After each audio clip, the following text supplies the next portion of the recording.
Introducing the all-new 1974 Dodge Charger SE. Coming equipped with power windows, cruise control, miscellaneous religious artifacts, and AC, this is our most luxurious car to date. And surging under the hood is 318 cubic inches of hustlin' emission standard compliant V8. Putting out 150 horsepower and 255 pound-feet of torque, this will get you where you're going with a punch. Featuring a head gasket replacement topped off with a new carburetor, this engine has been perfectly adjusted to not stall when put in gear any longer. Stopping the power is made easier with the rebuild of the rear drum brakes and a replacement of the front disc brake pads. The styling on the body has been improved for increased longevity, holding onto the original charming shape, yet supplementing it with state-of-the-art new metalwork. The electrical has gained increased functionality with the re-addition of a horn, and even ensuring the lights all function. The wiper assembly has also been reconstructed in such a way that both arms wipe, and all this has come together to make the Dodge Charger road legal once again for the first time since 1998.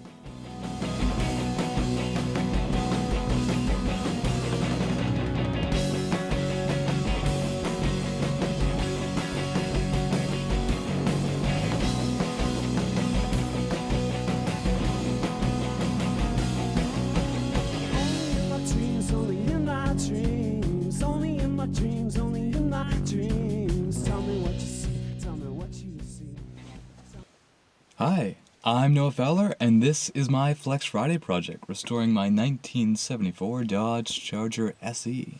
This project has actually been going on for a bit now. I've been working with my dad, David Fowler, who knows a lot about classic cars and mechanical systems, since we got the car in 2018. We got it over in gray for about $2,500. And my goal with it has always been to get it back on the road. And I'm so excited to have one of these classic muscle cars. I love the shape, I love the styling of them, and I'm finally getting it back on the road as my own, and it's just wonderful, really. For Flex Friday this year, I've been working under my cluster leader, Sonny Stutzman. I decided I was going to make a really big push to try and get the car back on the road by the end of the year. One of the largest things we've done has been replacing the head gaskets. And throughout this whole year, I've learned from last year working on the car for Flex Friday that it's very important to have a lot of time set aside for all the things that go wrong along the way, because there's always something that goes wrong. And for that reason, a lot of my initial yearly schedule had a lot of blank space in it, because I was foreseeing a lot of issues coming up and setting us back, and that did happen, so I was prepared for it.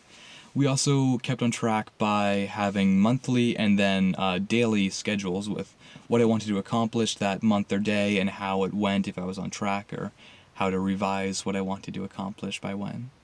The head gaskets really did take a lot longer to get out than we expected. One of the issues we ran into was with taking the bolts out.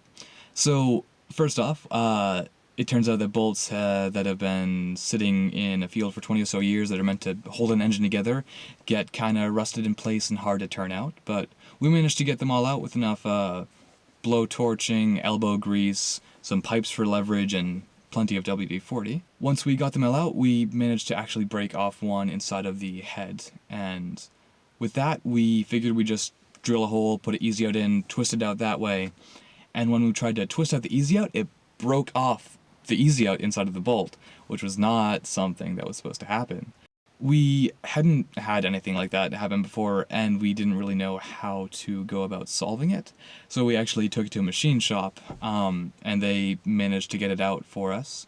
What they did is they took a little nut and they welded some solder into the broken off bolt, and then they just twisted the nut and the whole thing came right out. I feel like it was a great learning experience that way, because we figured out how to actually solve that problem without damaging anything ourselves. And now in the future, if that ever happens again, we can just take our welding machine and weld some solder onto a nut, onto a broken bolt, and twist it out ourselves. After that, we cleaned up all the parts, gave them a quick paint spray, and began putting them back together. That process ended up being almost as difficult as taking them all off. The bolts needed to be tightened down pretty hard, and it was difficult to get a good angle up in there, and then figuring out where everything we took off went back on was another challenge. At One point we had taped over a little section to do the painting, and I forgot to take the tape off of that, and we were looking for where this little water sensor went, and we couldn't find it anywhere. And going back, trying to put some stuff back together, we know we have this little lovely water sensor that goes somewhere, connects to the water jacket, and then, provides the sensing of the temperature. But we couldn't figure out where exactly it came from because up there, that's just a bolt hole. It doesn't go into the water jacket or anything like that. This hole here is far too big for our small water sensor. This one, it does kind of fit in. It doesn't screw in or anything because this is just a vacuum hose. But we looked at some old pictures and realized that this is not a solid piece, and instead it's just tape. Eventually, though, we got it all put back together. Took a bit of messing around, and even after that, it still didn't start right up, or start at all, even. I was definitely worried we messed something up catastrophically along the way. But it was just that the fuel wasn't quite getting up into there yet. We managed to backfill it a bit from the carburetor and then get it all running properly, and after a little bit of messing around, we got it running again, like this.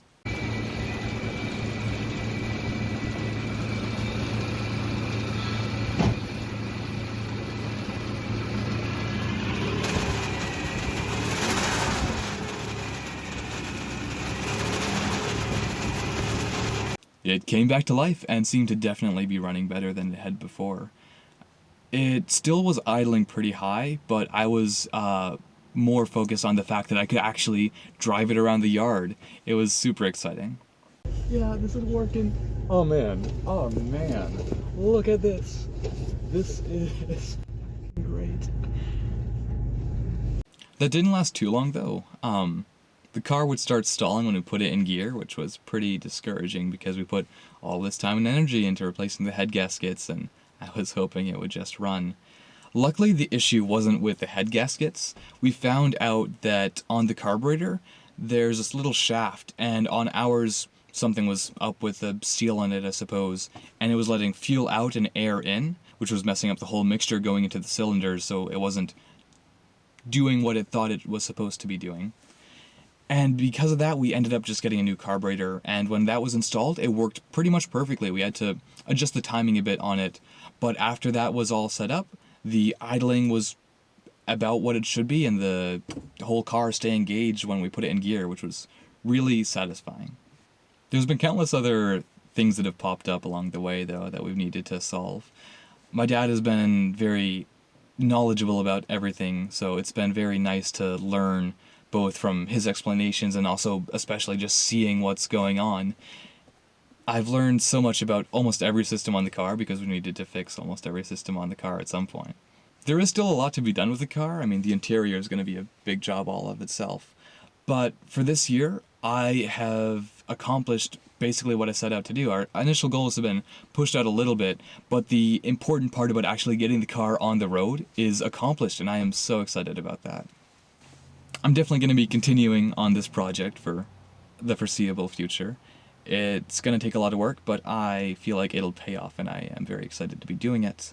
Next year for Flex Friday, though, I think I'll switch gears a bit and do something more in the line of short films and practicing my directing skills.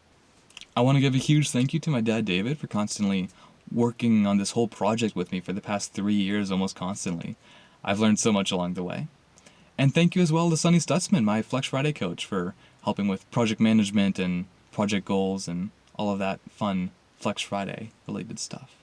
I hope you all enjoyed this. It's been a great project. It's been a good year as it can be with COVID. And I hope I will see you all soon. Bye.